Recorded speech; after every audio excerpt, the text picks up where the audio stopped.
Hello. അപ്പോഴേ ഞാൻ ഇങ്ങനെയൊക്കെ വീഡിയോ ആയിട്ട് വന്നിട്ട് കുറച്ച് ദിവസമായി അല്ലേ,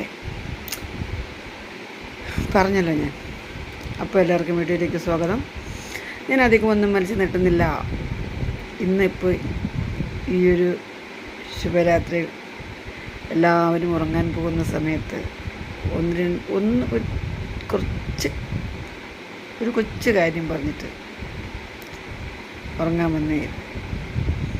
അപ്പോൾ എന്താണെന്നല്ലേ നിങ്ങൾ ചോദിക്കുന്നത്? പെൺകുട്ടികളൊക്കെ ഭർത്താക്കന്മാരുടെ വീട്ടിൽ സുരക്ഷിതരാണോ? ആരെങ്കിലും ആലോചിച്ചിട്ടുണ്ടോ? ആലോചിക്കണം. ഇപ്പോഴത്തെ ആൺകുട്ടികളൊന്നും ശരിയല്ല എന്ന് അടിവരയിട്ട് പറയാം. പുറം ലോകം അറിയാതെ ഒരുപാട് പെൺകുട്ടികൾ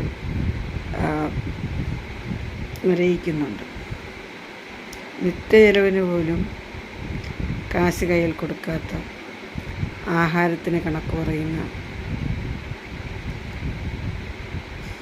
അവരുടെ കൂടെ കഴിയുന്ന ഒരുപാട് പെൺകുട്ടികളുണ്ട്. അവർ പണിയെടുക്കുന്നുണ്ട്, പെൺകുട്ടികൾ പണിയെടുക്കുന്നുണ്ട്. പക്ഷേ ആ കാശും കൂടെ അവർ മേടിച്ചിട്ട്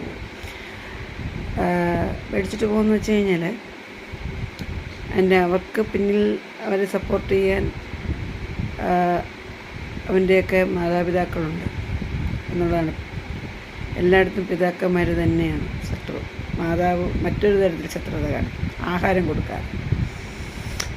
എന്നിരുന്നാൽ കൂടിയും എല്ലാ അമ്മമാരും ഒന്ന് ചിന്തിക്കുക, പെൺമക്കളുള്ള അമ്മമാരൊന്ന് ചിന്തിക്കുക. നമ്മുടെ പെൺമക്കളൊക്കെ ഭർത്തൃഗൃഹങ്ങളിൽ സുരക്ഷിതരാണോ? നാളെ രാവിലെ അല്ലെങ്കിൽ അടുത്ത നിമിഷം എന്ത് സംഭവിക്കുമെന്ന് ആലോചിച്ചുകൊണ്ട് കിടന്നുറങ്ങുക. എൻ്റെ ഈ ചിരിക്കുന്ന മുഖത്തിന് പിന്നിൽ നിങ്ങൾ വിചാരിക്കും, ആഹാ സന്തോഷത്തോടെ പറയുകയാണ്. അല്ല, ക്യാമറയ്ക്ക് മുന്നിൽ വരുമ്പോൾ നമ്മൾ ഏത് ദുഃഖവും ഉള്ളിലൊതുക്കുക എന്നുള്ളതാണല്ലോ. അത്തരത്തിൽ ദുഃഖമുള്ളിലൊതുക്കിക്കൊണ്ട് തന്നെയാണ് എല്ലാ അമ്മമാരോടുമായിട്ട് ഈ രാത്രി എനിക്ക് പറയാനുള്ളത്. നിങ്ങളുടെ പെൺകുട്ടികളെക്കുറിച്ച് നിങ്ങളെപ്പോഴും ജാഗരൂകരായിട്ടിരിക്കുക.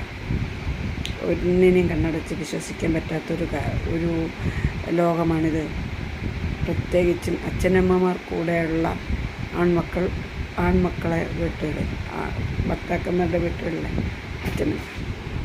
അച്ഛനമ്മമാരോ പെങ്ങന്മാരോ ഒക്കെ ഉണ്ടെങ്കിൽ എപ്പോഴും ഭയപ്പാടോടുകൂടി കാണുക. ഏത് നിമിഷവും എന്തും ആ കുട്ടിക്ക് സംഭവിക്കാം. കള്ളം പറയുന്ന ഒരു മടിയും എഴുത്തർക്കുണ്ടാകും. അപ്പോൾ ശുഭരാത്രി. എല്ലാവരും ഒന്ന് ചിന്തിക്കുക കേട്ടോ. നമുക്ക് നാളെ വീണ്ടും കാണാം.